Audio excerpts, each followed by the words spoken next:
Surah Al-Baqarah, ayat 25. Dan sampaikanlah berita gembira kepada mereka yang beriman dan beramal soleh, bahwa bagi mereka surga-surga yang mengalir sungai-sungai di sekelilingnya. Setiap mereka diberi rezeki berupa buah-buahan dari surga-surga itu, mereka mengatakan, inilah yang pernah diberikan kepada kami dahulu.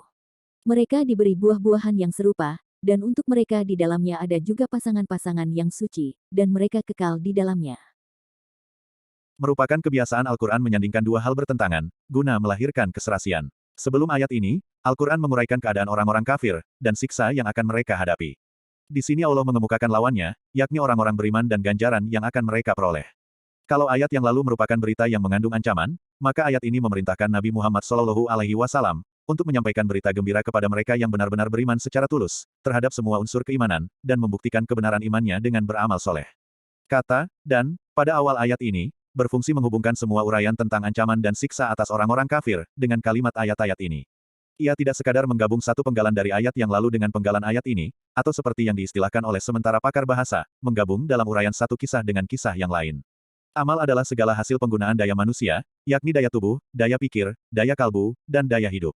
Daya-daya itu bila digunakan dalam bentuk yang soleh, yakni bermanfaat, dan disertai dengan iman yang benar dari pelakunya, maka pelakunya disebut beramal soleh.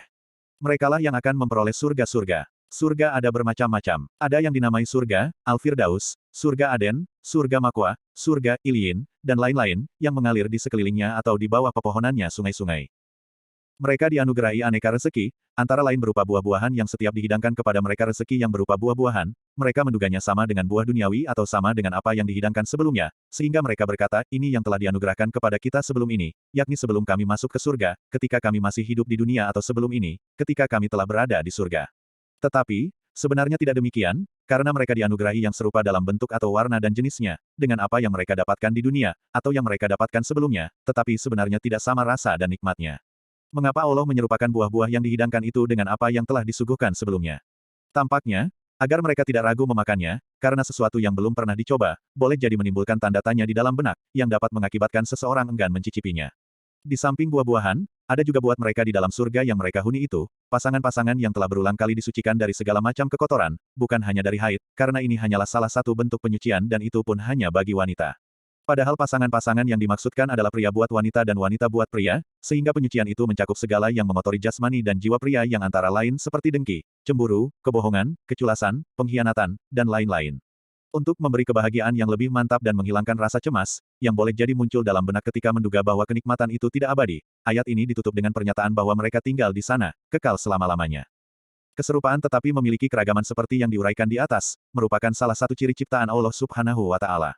Lihatlah manusia, mereka semua serupa dalam struktur bentuk luar dan dalamnya, semua berkepala satu bermata dan bertelinga dua, semua memiliki otak bagian kanan yang mengontrol badan sebelah kiri, dan bagian otak sebelah kiri yang mengontrol badan sebelah kanan, semua memiliki jantung di rongga kiri dadanya, semua memiliki kalbu, yang bentuknya serupa. Tetapi alangkah banyak ragam manusia, dalam rincian kesamaan-kesamaan yang disebut di atas dan yang tidak disebut, padahal semuanya lahir dari satu sel yang serupa. Demikian juga makhluk lain. Perhatikanlah binatang, tumbuh-tumbuhan, bahkan pasir-pasir yang terhampar di bumi. Bukankah itu menunjukkan betapa kuasanya Allah, dan bahwa Dia Maha Esa dalam zat, sifat, dan perbuatannya, karena itu tidak wajar mengangkat sekutu-sekutu baginya. Apa yang dikemukakan di atas, baik perumpamaan tentang orang kafir dan munafik, atau perumpamaan surga dan buah-buahannya, atau perumpamaan-perumpamaan yang disebut ayat-ayat yang turun sebelum ayat di atas, seperti laba-laba, lalat dan lain-lain, adalah sesuatu yang hak, bukan seperti dugaan sementara orang kafir. Memang, perumpamaan menampilkan sesuatu yang konkret untuk memperjelas yang abstrak. Surga dan kenikmatannya adalah sesuatu yang abstrak, maka melalui wahyu-wahyunya, Allah bermaksud menjelaskan petunjuk-petunjuknya kepada manusia. Karena itu, kelompok ayat ini disusul dengan firman-Nya atau ayat berikutnya.